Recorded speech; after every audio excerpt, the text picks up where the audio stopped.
जय माँ इंद्राक्षी, जय अम्बे। इंद्राक्षी धाम में सभी साधकों का हम हार्दिक स्वागत करते हैं।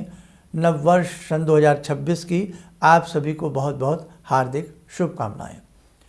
साल का आज प्रथम दिन है और प्रथम दिन में ही कुछ हम अच्छे कार्य करना प्रारंभ करें तो निश्चित तौर से आगामी क्षण भी हमारे सुखद और सुंदर होते हैं।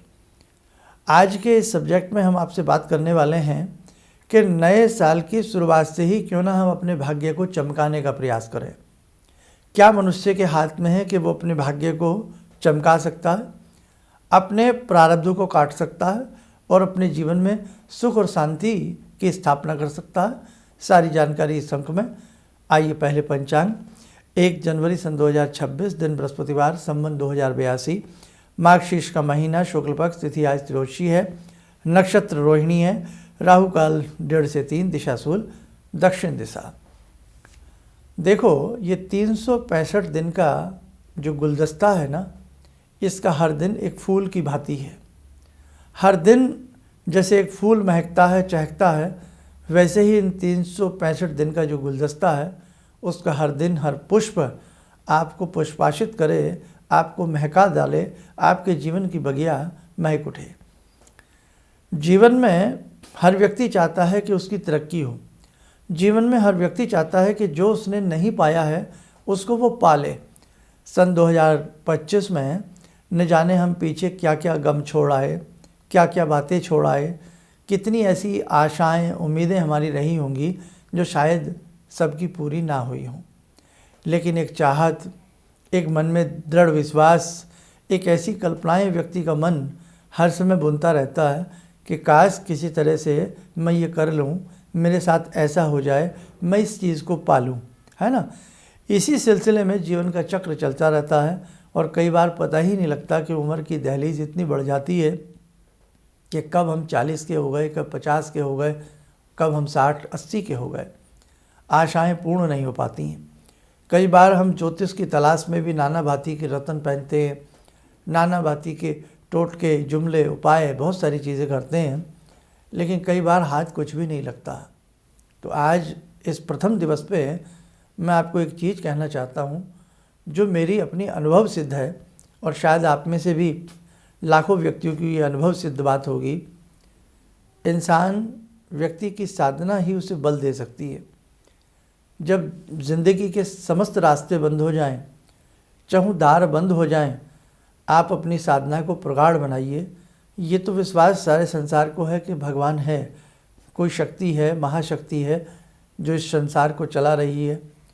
इस संसार का कोई ना कोई पालनहार है, नियंता है। अब आप उसे किसी भी रूप में भज सकते हैं।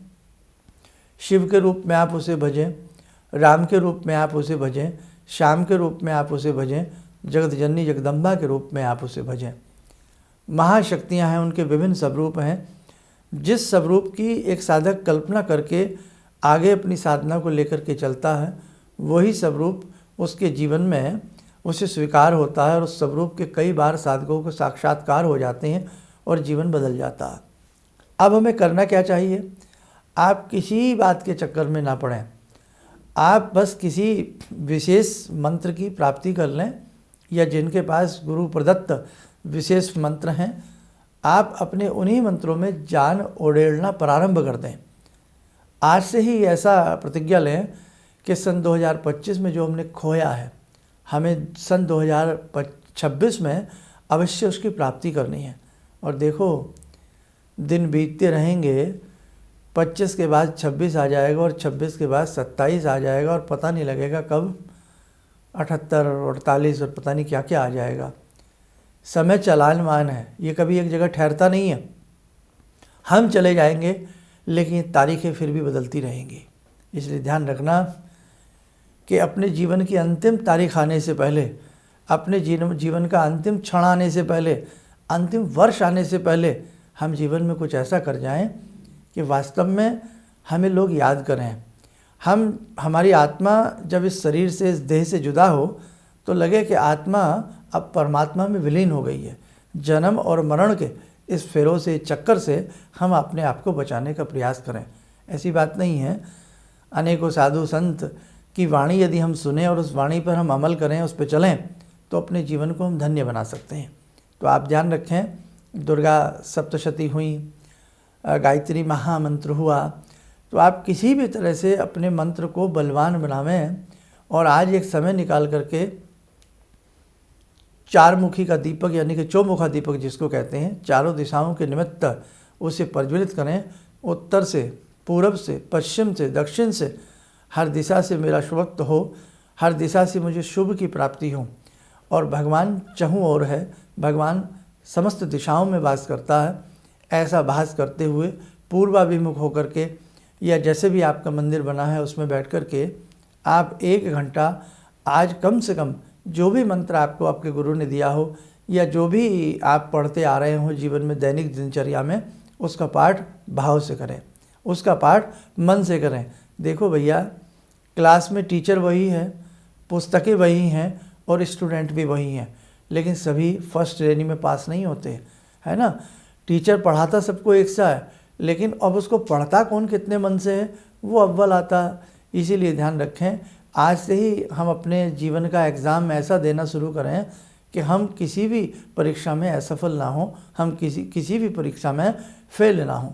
हमें सफलताएं मिलें, हमें विफलताएं ना मिलें, हमें संपन्नता मिले, हमें विपन्नता ना मिले। हम ऐसा प्रयास करें। और आदमी क्यों नहीं कर सकता? पहाड़ों के सीने चीर के बड़ी बड़ी ट्यूनल, बड़ी बड़ी सुरंगें बना दी जाती हैं, समुद्र के नीचे भवन अट्टालिकाएँ बना दी जाती हैं, पहाड़ों की आखिरी गुंबज पे शिखर लहराए जाते हैं। हम क्या नहीं कर सकते? एक पतंग में मामूली सा कागज़ होता है, मामूली सी 2 खप्पच्चियाँ लगी होती हैं और एक पतंग भी अपने पेट में हवा भर के आकाश को चूम लेती है, गगनचुंबी बन जाती है। इसलिए हम भी आकाश में उड़ें, आगे बढ़ें। सुंदर कल्पना को लेकर के आज का ये नूतन वर्ष का प्रथम दिवस से ही हम कुछ सुंदर प्रतिज्ञाओं के साथ अपने कदमों को आगे बढ़ावें, बस तभी सार्थकता है। यदि हम बेईमानी की राह पे चलें या हम आसान से रास्ते ढूंढें कि कोई ऐसी कवच पहन लें, फलाना कर लें, ज़िंदगी बदल जाए, तो वो नहीं हो सकता। इसलिए जीवन के भारी कदम उठाने पड़ते हैं, ऊंचाइयां छूने के लिए कमर तोड़नी पड़ती है। तो आप ध्यान रखना, एक गुलाब का पुष्प भी शिखर पे जाके खिलता है, उसे तोड़ने से पहले असंख्य कांटों से अपनी उंगली को बचाना पड़ता है। इसलिए भैया, जीवन में कार कंटक तो बहुत हैं, लेकिन उनसे बचते हुए जो आगे बढ़ जाए वही गुलाब की तरह महकता। कार कंटक वैसन है, किसी को बुरी लत लग जाती है, किसी के जीवन में कुछ गलत धारणाएं वो पाल लेता, नाना बाती से विसंगतियों का हम शिकार हो जाते हैं, लेकिन होता क्या है, जीवन नष्ट हो जाता है। इसलिए गुलाब के पुष्प से शिक्षा लीजिए कि भले ही कितने कांटे उसके तन पे क्यों न लिपटे हों, लेकिन वो अपनी महक को नहीं छोड़ता, वो अपनी सच्चाई को नहीं छोड़ता। गुलाब है, गुलाब कहलाता है, चमेली है, चमेली कहलाती है। इसलिए हमारे अंदर भी वो महक हो सकती है यदि हम अपने व्यसनों से दूर होकर के किसी भी कार कंटक के जंजाल में न फंसें और शिखर की ओर बढ़ने का हम लोग प्रयास करें। नव वर्ष है, एक दूसरे को बधाई दीजिएगा। शत्रुता है उसको मित्रता में लाइए, कहीं ना कहीं मन मुटाव है उस मन मुटाव को दूर कीजिएगा। प्रेम पाइए, प्रेम बांटिए, देना सीखिए, तभी लेना आता है ना। तो हमें बहुत सारी ऐसी बातें हैं, बस अब ज़्यादा आपसे न बोलते हुए बस यही आपको शिक्षा देना चाहते हैं आज के इस प्रथम दिवस पे कि अपनी साधना को प्रगाढ़ बना लीजिए। आपके साथ कोई हो ना हो, लेकिन आपके साथ जब मंत्र करेंगे ना, उस मंत्र में निहित, उस मंत्र में छिपी जो गुप्त शक्ति है वो आपके साथ खड़ी हो जाएगी।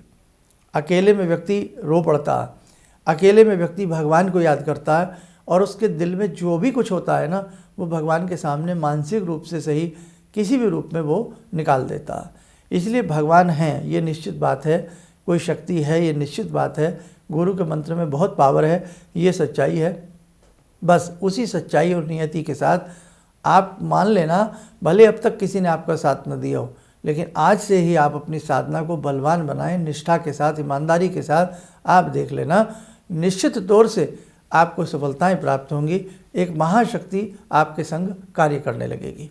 उसी के साथ साथ जो जीव हैं, जीवों पर दया कदापि मत भूलना। आज से नहीं, हज़ारों वर्ष पूर्व से हमारे ऋषि मुनि कहते आए हैं, जियो और जीने दो, जीवों पर दया करो। लेकिन व्यक्ति है कि मानने को तैयार नहीं है, है ना।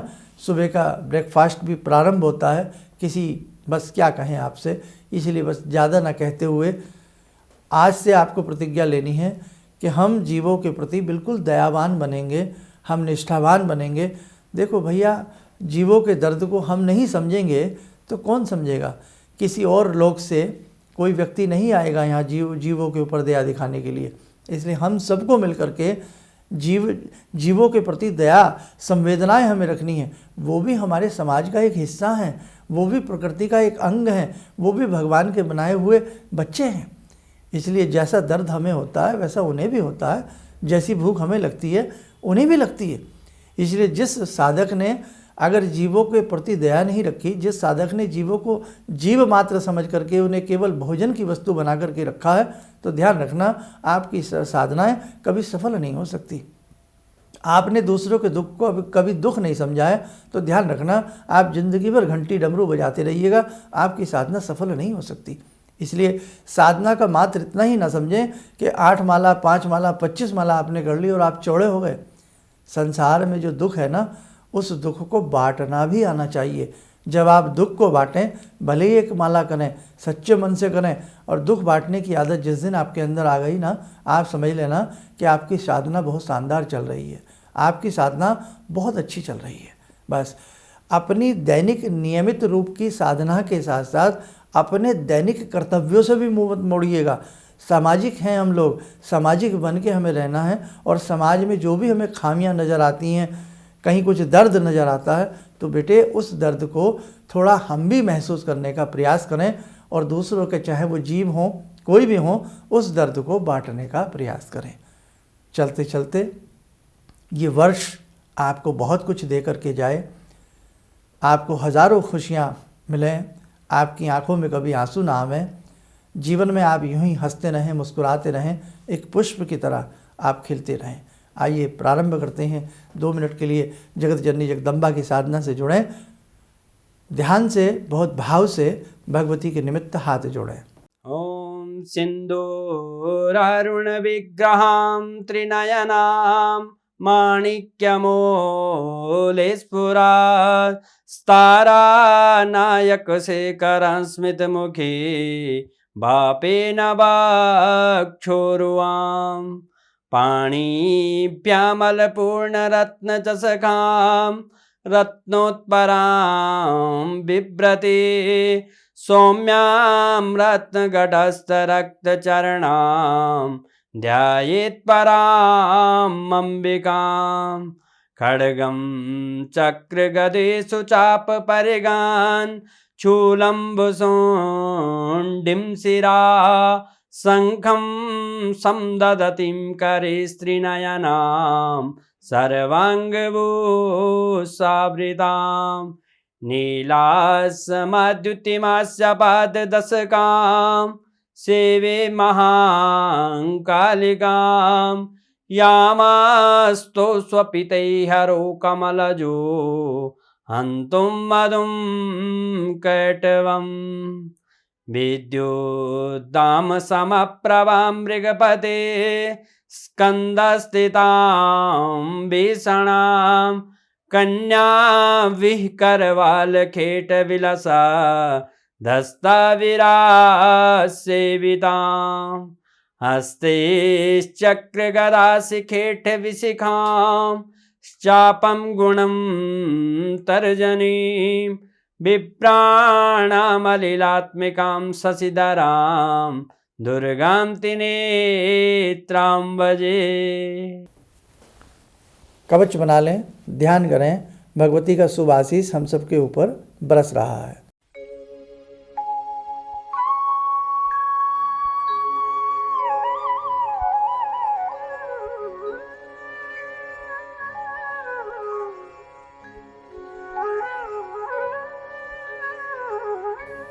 ओम बोलते हुए नेत्र खोलें, सामान्य हो जाए। और ध्यान रखना, अपनी एज में कभी कैलकुलेशन करना, जितनी एज हो गई है और जितने अशुभ कार्य किए हैं उन्हें नष्ट करने का प्रयास करें, और शुभ कदमों की तरफ, शुभ कार्यों की तरफ अपने कदम बढ़ावें। बस यही एक व्यक्ति का नियम होना चाहिए। विजय आपको अवश्य मिलेगी। ठीक है, चलिएगा।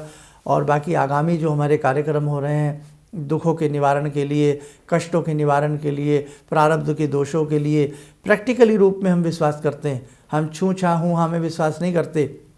कोई भी व्यक्ति आवे अपने हाथ से प्रैक्टिकली रूप में भगवान की साधना करे, करतल बजा करके भगवान के कवच स्तोत्र का श्रवण करे, तो हमें पूर्ण विश्वास है जब हम कुछ विशेष रूप से करेंगे, सामूहिक रूप से हम मिल करके करेंगे, माँ भगवान जो हैं अवश्य आते हैं, अवश्य भगवान अवतार लेते हैं। तो आगामी जितने भी हमारे 5 अप्रैल का है, महीने के 2 रविवार हैं, तो उसमें जितने भी साधक गण हैं एक अच्छे भाव से आने का सततः प्रयास आप लोग करते रहें। चलिएगा, आप सब लोग स्वस्थ रहें, सुखी रहें। इन्हीं शुभकामनाओं के साथ हम अपनी वाणी को विराम देते हैं। जय जय अम्बे। मेरा नाम गोविंद है और मैं लखनऊ से आया हूँ। जब जब गुरुजी ने आयोजन किए हैं, एक वहाँ एक अलग ही अनुभूति रही है हमेशा, और कुछ सीखने को मिला है हमको। और गुरुजी हमेशा छोटी छोटी बातों को लेके ही बताते हैं कि जिससे प्रैक्टिकली आदमी जुड़ पाए और चीज़ें सीख पाए।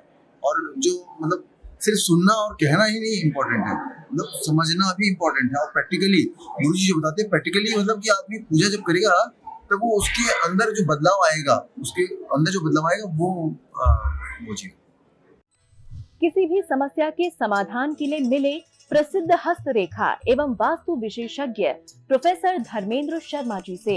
नोट: शिविर में भाग लेने हेतु एवं व्यक्तिगत रूप से मिलने के लिए कॉल करने का समय सुबह 10 बजे से शाम 6 बजे तक। हमारे विभिन्न ज्ञानवर्धक कार्यक्रम देखने के लिए आप हमें अभी सब्सक्राइब करें, बेल आइकन को प्रेस करें ताकि आप देख सकें हमारा कार्यक्रम सबसे पहले। और अधिक जानकारी के लिए फेसबुक पेज को लाइक करना न भूलें।